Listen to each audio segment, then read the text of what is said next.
Guns and Targets. By a player, for the players. Bonjour à tous et bienvenue dans cette nouvelle vidéo review.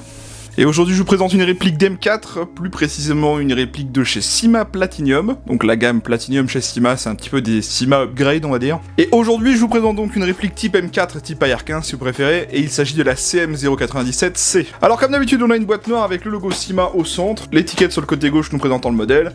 On a comme d'habitude la petite poignée si jamais vous n'avez pas de mallette au début. À l'intérieur, comment ça se comporte? On y trouve un manuel type M4, un support en mousse pour protéger, et voici l'intérieur. Alors on y trouve donc un chargeur mid-cap de 130 coups en polymère, voilà, un échantillon de billes, une clé Allen, et bien évidemment la réplique. Et voici donc la réplique du jour, le CM097C de chez Syma Platinum. Bon, c'est plus ou moins un AR15, une M4 du genre, hein, voilà, avec un garde-main M-Lock, avec un petit MOSFET d'origine Syma.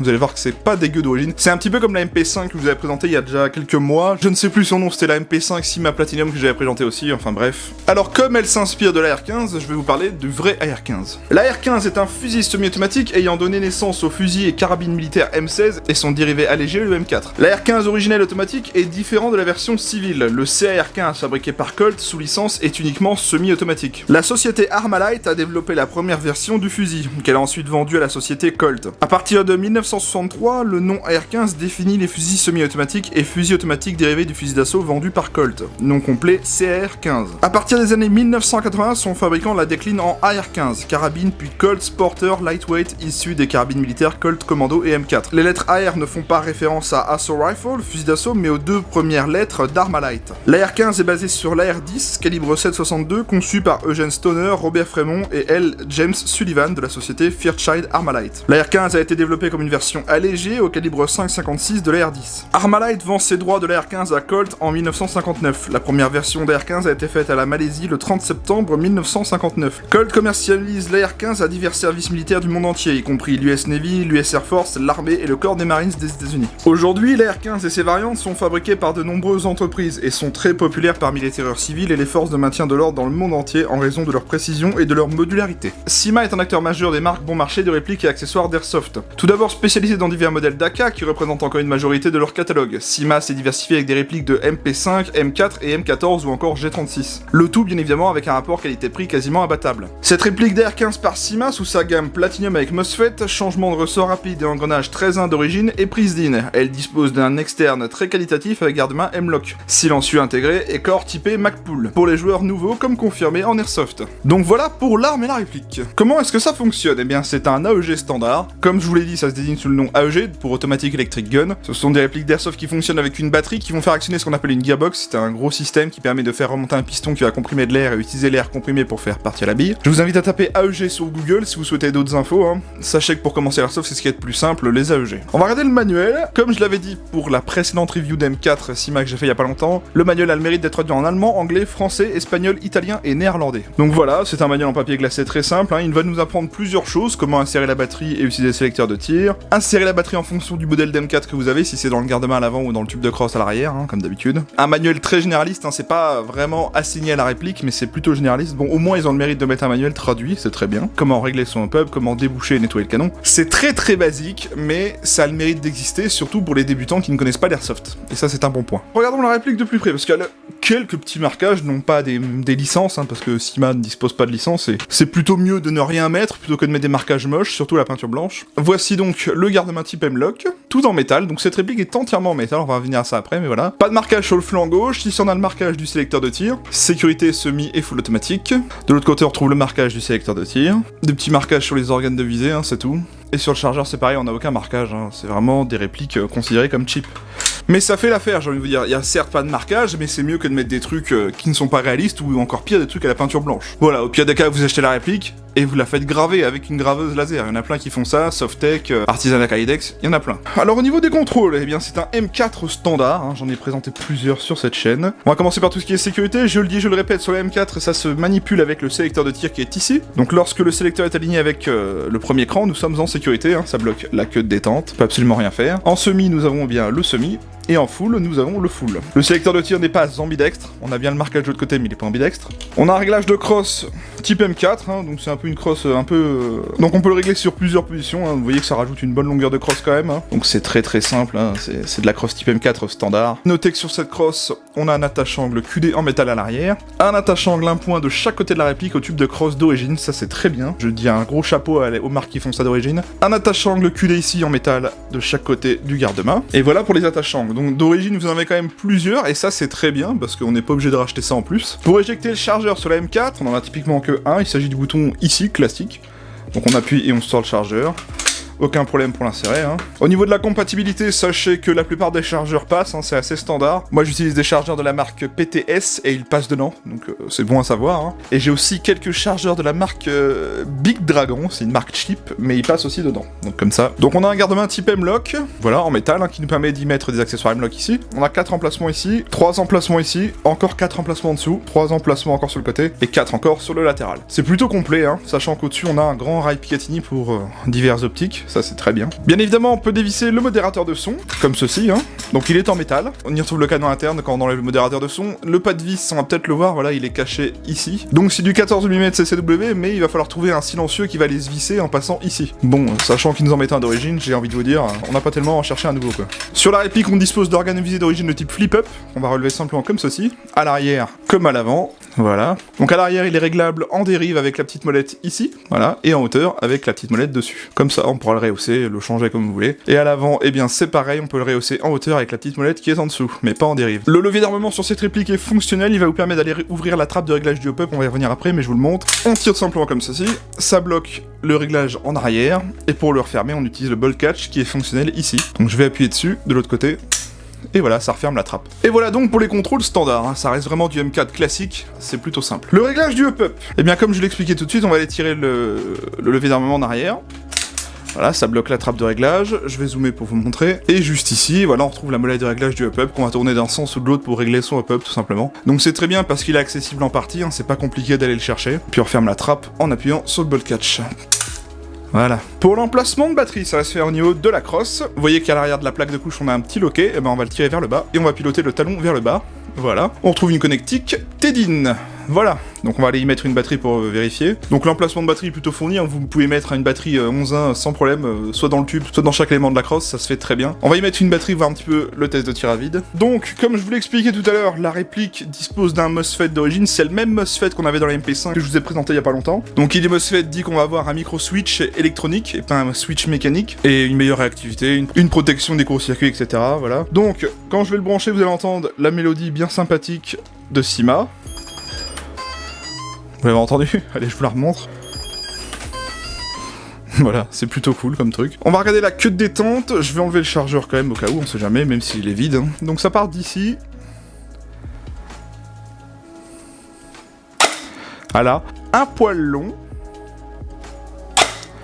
Vous voyez, ça part d'ici à vraiment là.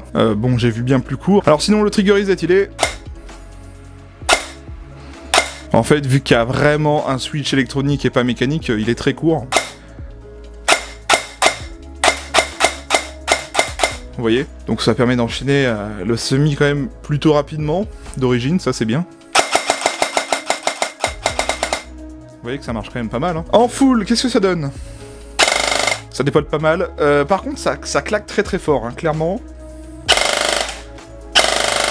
C'est pas le même bruit qu'on a sur d'autres objets par exemple. Ouais bon, écoutez, d'origine c'est pas dégueu du tout, hein, franchement. C'est vraiment à peu près la même gamme qu'on avait sur la MP5, hein, c'est très réactif d'origine, surtout pour le prix que c'est. Faut savoir que d'origine on a du 13.1 à MOSFET, et puis une petite réactivité quand même pas dégueu. À voir ce que ça vaut sur la durée évidemment, j'espère juste que les gears sont bien renforcés et que c'est pas de la gear semi-renforcée, j'ai envie de vous dire. Ok, bon bah voilà pour le test de tir à vide. Au niveau des finitions et des matériaux, eh bien écoutez, sur cette réplique, la plupart de la réplique est en métal, et ça c'est une bonne chose. Pour les débutants ou pour ceux qui souhaiteraient une réplique full métal, ça c'est très bien. Les seules parties plastiques que nous aurons sur la réplique, donc c'est du polymère, c'est pas de l'ABS, c'est pas de la fibre de nylon, c'est du polymère, c'est pas trop dégueu encore. On a le chargeur, forcément qui est en plastique, la poignée pistolet qui est en plastique, la crosse, et c'est tout. Voilà, les seules parties plastiques, c'est ça. Voilà, c'est vraiment ça, ça et ça. Sinon, tout le reste, c'est du métal. Donc, ce n'est pas un métal de grosse qualité, ce n'est pas de l'acier, c'est vraiment de l'alliage. Hein. C'est un alliage bon qui est certes de assez bonne qualité quand même. C'est le même alliage qu'on trouve sur les usines qui fabriquent Specna, etc. quoi. Donc, bon, ça reste au final la même chose. Ça fait pas jouer, enfin, c'est loin de faire jouer, quoi. Ça fait quand même une réplique bien sympa. On a bien évidemment le garde-main qui est en métal, le rail supérieur, les organes de visée, le modérateur de son, la queue détente, le ponté,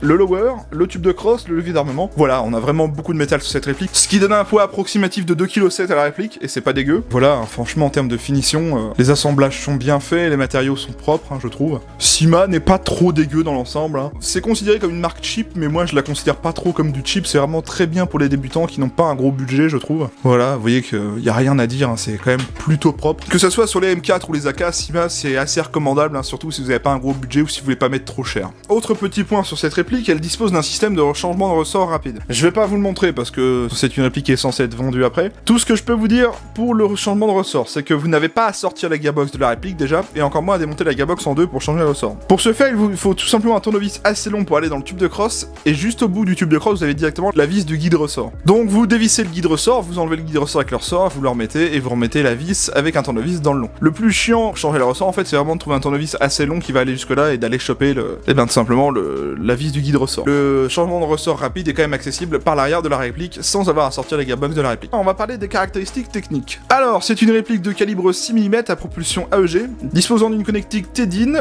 Elle dispose de modes de tir sécurité, semi et full automatique. Elle est annoncée à 1,45 joules, soit 395-400 fps, on verra ça au chronie. Elle fait une longueur minimale de 665 mm à un poids de 2700 grammes. La longueur du canon interne est de 270 mm. Elle dispose bien de rail tactique Picatinny M-Lock d'origine. Elle dispose d'un chargeur polymère de 150 coups. Ah non, je me suis trompé, c'était un 150, pardon. Elle dispose d'un hop-up réglable. Elle ne dispose pas du blowback. Elle est fabriquée entièrement en métal et polymère et c'est fabriqué par Sima. Voilà. Bien, on a fait le tour de la réplique. On va aller au test chronie et au test de tir et je vous retrouve juste après. Allez, à tout de suite.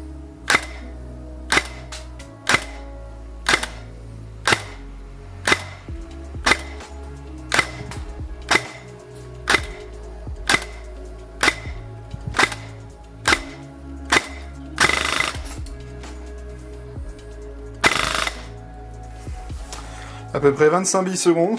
Test de tir de la CM097C de chez Sima.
Je ressors du test de tir. Alors, que vous dire sur la réplique? Bon, au niveau performance, j'ai remarqué 2-3 petites choses quand même. Bon, ça fonctionne, hein. Loin de là, vous pourrez aisément toucher une cible avec cette réplique. Vous pourrez jouer d'origine clairement avec cette réplique, mais ce que je conseillerais quand même, c'est de changer le canon et de jouer un peu-up, parce que d'origine, c'est pas foufou. J'ai remarqué que si on enchaîne le semi rapidement ou si on fait du full, on a une bille sur 2 qui part un peu n'importe comment. C'est assez régulier, je dis pas que c'est hyper régulier, mais ça se suit à peu près. En full, par contre, c'est un peu hasardeux. On voit qu'il y a une bille ou deux qui partent à gauche, à droite, un peu n'importe comment. Honnêtement, la réactivité d'origine, c'est pas dégueu. À voir si ça tiendra dans le long terme, surtout en termes de renforcement des gears. Sinon, en soi, le petit MOSFET rend une réactivité vraiment très sympa, un enchaînement du SMI plutôt rapide. Pour la rendre vraiment top, sans y mettre trop cher, vous changez le canon joint et là vous aurez déjà quelque chose de pas mal. En termes de finition et matériaux, comme je l'ai dit, c'est une réplique Syma, ça m'a pas trop déçu, au contraire, hein, Syma fait quand même de très belles choses aujourd'hui. On a quelque chose full metal, on n'a pas des marquages moches et factices qui n'existent pas, au moins on a des marquages simples, j'ai envie de vous dire. Vous êtes débutant, vous avez pas trop de budget, mais vous voulez une réplique qui a une petite réactivité avec un petit MOSFET d'origine, bah vous avez Syma ou Specna, donc aujourd'hui on a quand même du choix. Ou vous êtes confirmé, vous cherchez une base full metal pour faire un upgrade de fou, et vous prenez ça sans y mettre trop cher d'origine. Et bah ma conclusion c'est que c'est une très bonne petite réplique quand même pour son prix, et on va y venir tout de suite. Cette réplique elle est à vendre chez mon partenaire à 297,90€. C'est quand même pas si cher d'origine je trouve pour avoir une réplique full metal avec un MOSFET et des gears en 13.1. Parfois on a des répliques qui sont même plus chères que ça mais qui sont moins qualitatives je trouve. Là voilà, 297,90€ chez Guns & Target, c'est dispo. Et spécialement pour cette vidéo, mon partenaire et moi vous propose 5% de réduction sur cette réplique avec le code TEAMER-CM5. Rentrez ce code et vous appliquerez 5% de réduction à cette réplique, c'est valable un mois à partir du moment où la vidéo est sortie. Profitez-en si vous avez envie de vous faire plaisir. Bien évidemment, je remercie Guillaume de Guns & Target qui m'a prêté cette réplique, c'est grâce à lui que j'ai pu vous en faire la vidéo review. Je vous invite à aller voir son site et sa page Facebook, les liens sont dans la description de cette vidéo. Moi je vous invite à venir vous abonner à ma chaîne YouTube, pensez bien à activer la cloche des notifications, c'est le meilleur moyen de me suivre et de ne pas louper les futures vidéos qui sortiront, donc faites-le, c'est totalement gratuit. Je vous invite également à me suivre sur ma page Facebook, c'est sur cette page que j'y poste des choses hors vidéo, des annonces de concours, des posts communautaires, c'est entre guillemets pour suivre mon actualité hors vidéo tout simplement, donc le lien est en description et c'est gratuit. Vous pouvez également mettre un pouce bleu à cette vidéo, ça me permet de voir si le contenu vous a plu ou non, faites-le, c'est gratuit, ça me permet de me faire des petites stats, hein, c'est entre guillemets pour voir si ça vous a plu ou pas. Je vous invite également à venir me retrouver sur mon serveur Discord, c'est un serveur totalement gratuit qui permet d'échanger d'airsoft avec moi ou d'autres membres, le lien est en description. On arrive donc à la fin de cette vidéo, j'espère qu'elle vous aura plu, je vous remercie tous de l'avoir regardé, merci à tous ceux qui ont été présents au live du vendredi soir, moi je vous retrouve mardi soir pour une prochaine review, et dimanche il y aura une vidéo spéciale, donc soyez présents aussi dimanche à 18h30, voilà. Sur ce, bon week-end à tous, profitez bien sur le terrain, bonnes vacances à ceux qui y sont, et sinon pour les autres, eh bien bonne reprise du boulot. Allez, salut!